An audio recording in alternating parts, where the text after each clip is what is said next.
여러분의 스마트폰에서 울리던 경쾌한 입금 알림음이 멈춘 지 얼마나 되셨습니까? 새벽 2시에도 불이 꺼지지 않던 방 안에서 차트만 바라보며 환호성을 지르던 그 뜨거운 열기는 이제 차가운 적막으로 변해버렸습니다. 우리는 지금 단군 이래 최대의 투기판이라 불리던 거대한 카지노의 문이 서서히 닫히는 광경을 목격하고 있습니다. 지금 여러분이 듣고 계신 이 이야기는 단순히 코인 가격이 떨어졌다는 흔한 비관론이 아닙니다. 이것은 한 시대를 풍미했던 일확천금의 신화가 어떻게 시스템이라는 거대한 기계에 의해 해체되고 있는지에 대한 잔혹한 부검 보고서입니다. 화면 속 붉은색 상승 그래프가 영원할 것이라 믿었던 그 순간을 기억해 보십시오. 하지만 현실은 냉혹했습니다. 지난해 10월 단 24시간 만에 전 세계에서 증발해버린 돈의 액수를 아십니까? 무려 28조 원입니다. 단순히 28조 원이라고 하면 감이 잘 오지 않으실 겁니다. 이 금액은 인구 1,000만 명의 거대 도시, 서울시가 1년 동안 쓰는 전체 예산의 60%에 육박하는 천문학적인 돈입니다. 그 막대한 자본이 하루아침에 허공으로 사라졌다는 것은 대한민국 직장인 수백만 명의 연봉이 소각로에서 불타 없어진 것과 같습니다. 상상해 보십시오. 거대한 쓰나미가 휩쓸고 지나간 해변가처럼 투자자들의 계좌에는 빚이라는 잔해만 덩그러니 남았습니다. 과거에는 자고 일어나면 자산이 2배가 되어 있었지만 이제는 자고 일어나는 것이 두려운 공포의 시간이 되었습니다. 도대체 무엇이 잘못된 것일까요? 우리는 왜 이토록 처참하게 무너져야만 했을까요? 이 사태의 원인을 단순히 금리 인상이나 전쟁 탓으로 돌린다면 여러분은 앞으로 닥쳐올 더 큰 파도를 피할 수 없습니다. 지금부터 들려드릴 이야기는 여러분이 알고 있던 코인 시장의 문법이 완전히 파괴되었다는 불편한 진실입니다. 준비되셨습니까?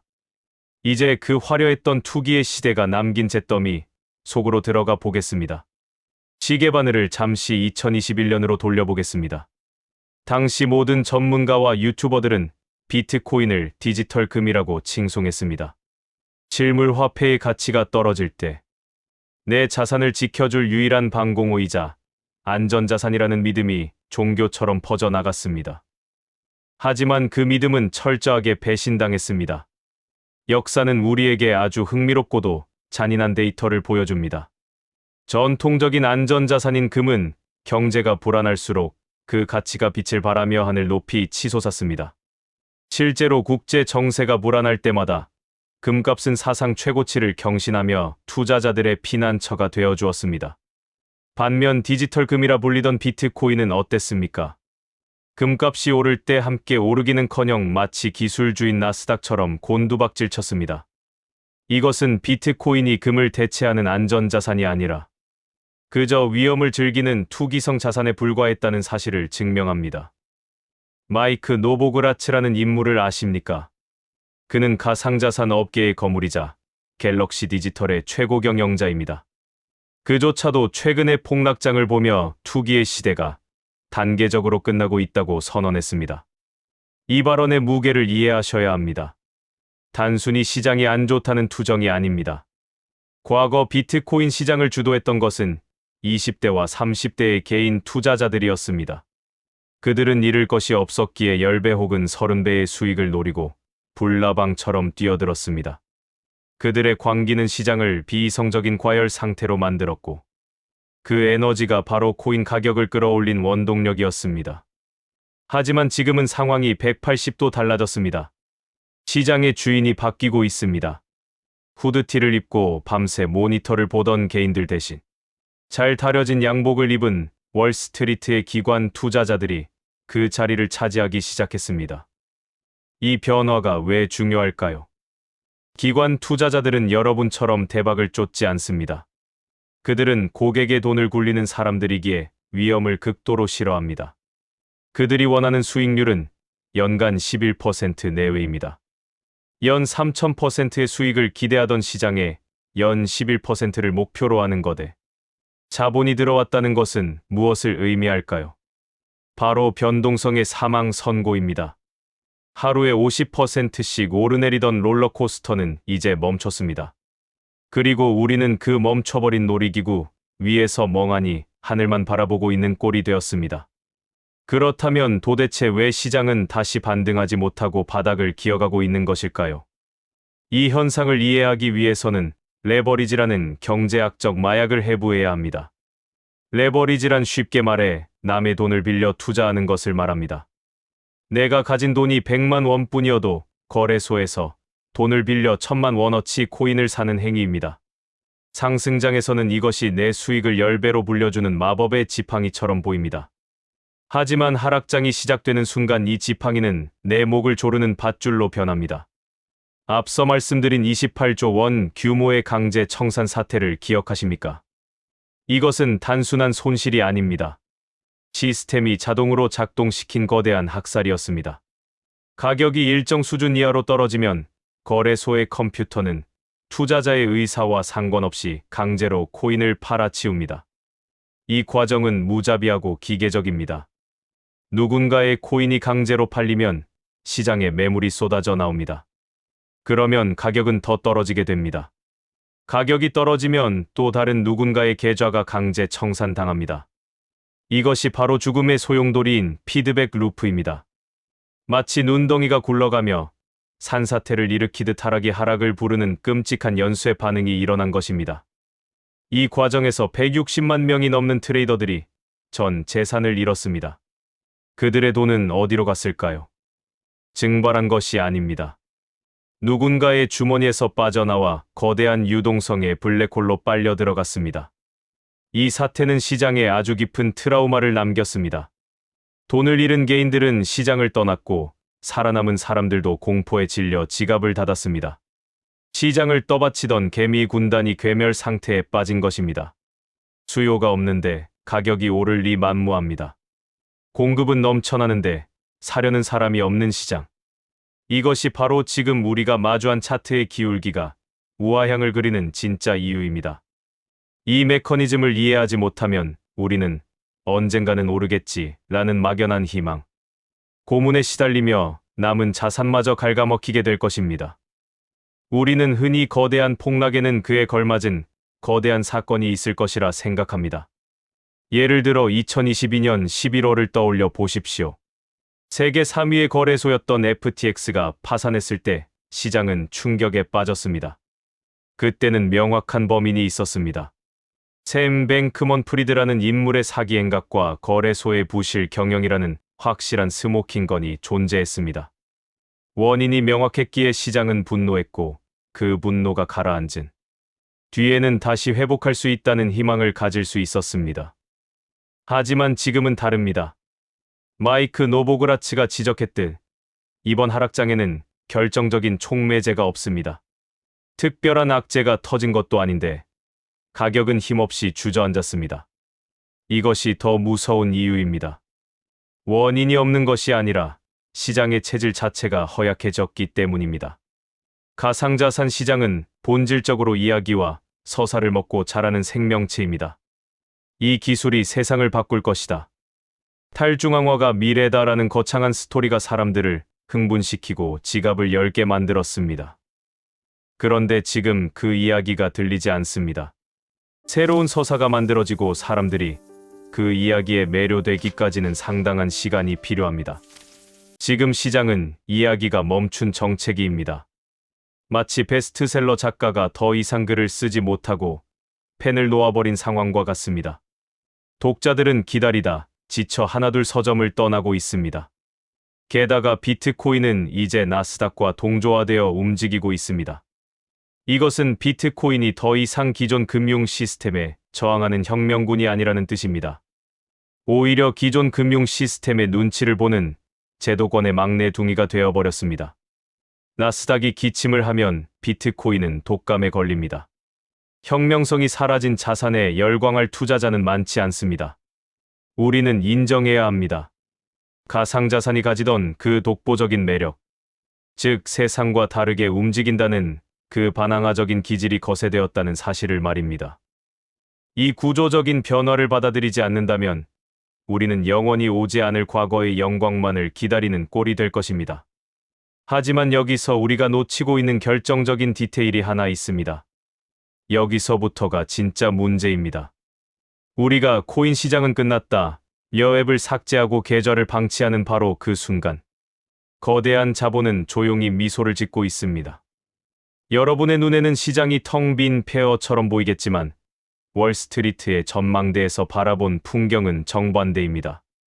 지금 이 순간에도 그들은 폐허가 된 건물을 헐값에 사들여 거대한 요새를 짓고 있습니다.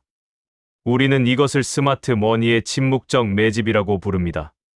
과거 서부 개척 시대를 떠올려 보십시오. 금광을 찾아 몰려든 사람들이 서로 총질을 해대던 무법천지가 정리되고 보안관이 들어오면 무슨 일이 벌어집니까? 술집과 도박장이 사라지고 그 자리에 은행과 철도가 들어섭니다.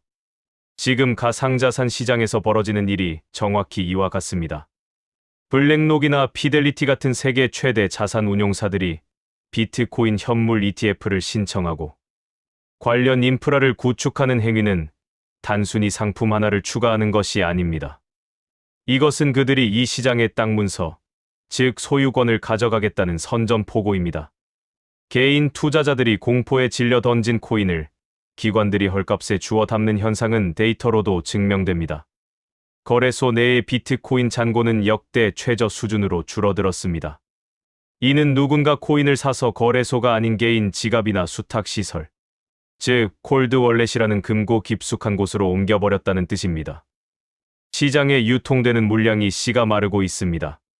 이것은 가격이 오르지 않아서가 아니라 누군가 매물을 잠가버렸기 때문에 발생하는 거래, 절벽 현상입니다. 우리는 폭락에만 집중하느라 이 거대한 손바뀜을 보지 못했습니다. 개미들이 떠난 텅 빈 객장에서 기관 투자자들은 그들만의 리그를 준비하고 있습니다. 그들은 여러분이 다시 돌아오기를 기다리지 않습니다. 오히려 여러분이 영원히 시장을 떠나주기를 바라고 있을지도 모릅니다. 그래야만 더 싼 가격에 더 많은 물량을 독점할 수 있기 때문입니다. 지금의 지루한 횡보장은 그들이 물량을 확보하기 위해 인위적으로 만들어낸 시간, 벌기용 연막작전일 가능성을 배제할 수 없습니다. 그렇다면 기관들이 장악한 시장은 우리에게 축복일까요? 재앙일까요?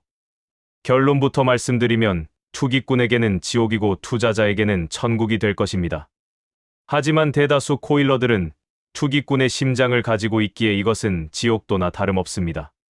기관 투자자들의 진입은 곧 변동성의 사망 선고입니다. 우리가 코인에 열광했던 이유는 하루에 100%가 오르고 50%가 빠지는 그 야생의 변동성 때문이었습니다. 위험이 큰 만큼 수익도 컸습니다. 하지만 기관은 고객의 돈을 잃지 않는 것이 최우선 목표입니다. 그들이 들어오면 규제라는 안전벨트가 채워집니다. 가격 조작 감시 시스템이 도입되고 레버리지 비율이 제한됩니다. 결과적으로 비트코인은 점점 더 무거워질 것입니다. 마치 날렵했던 스포츠카가 짐을 가득 실은 화물 트럭으로 변하는 것과 같습니다. 앞으로 비트코인의 가격 그래프는 나스닥 우량주나 금 시세처럼 아주 느리고 지루하게 움직일 것입니다. 1년에 10배를 버는 시대는 끝났습니다. 이제는 1년에 10%, 20%의 수익에 만족해야 하는 시대가 오고 있습니다. 이것이 바로 노잼의 역설입니다. 시장은 건전해지고 사기꾼은 사라지겠지만 우리가 꿈꾸던 인생 역전의 기회도 함께 사라집니다. 과거 주식 시장이 그랬습니다. 초창기 닷컴 버블 시절 아무 주식이나 사도 수십 배가 오르던 광란의 시기가 지나고 난 뒤 살아남은 기업들은 거대해졌지만 주가 움직임은 둔해졌습니다. 비트코인도 이제 성숙기에 접어든 것입니다. 여러분이 만약 스릴을 즐기는 도박사라면 이제 이 판을 떠나야 합니다. 카지노는 문을 닫았고 그 자리에 정조준된 은행이 들어섰기 때문입니다. 하지만 여러분이 긴 호흡으로 자산을 불리고 싶은 진정한 투자자라면 지금이 바로 기회일 수 있습니다. 화려한 불꽃놀이가 끝나고 매캐한 연기마저 사라진 지금이야말로 진짜 가치가 드러나는 순간이기 때문입니다. 이제 우리는 갈림길에 서 있습니다.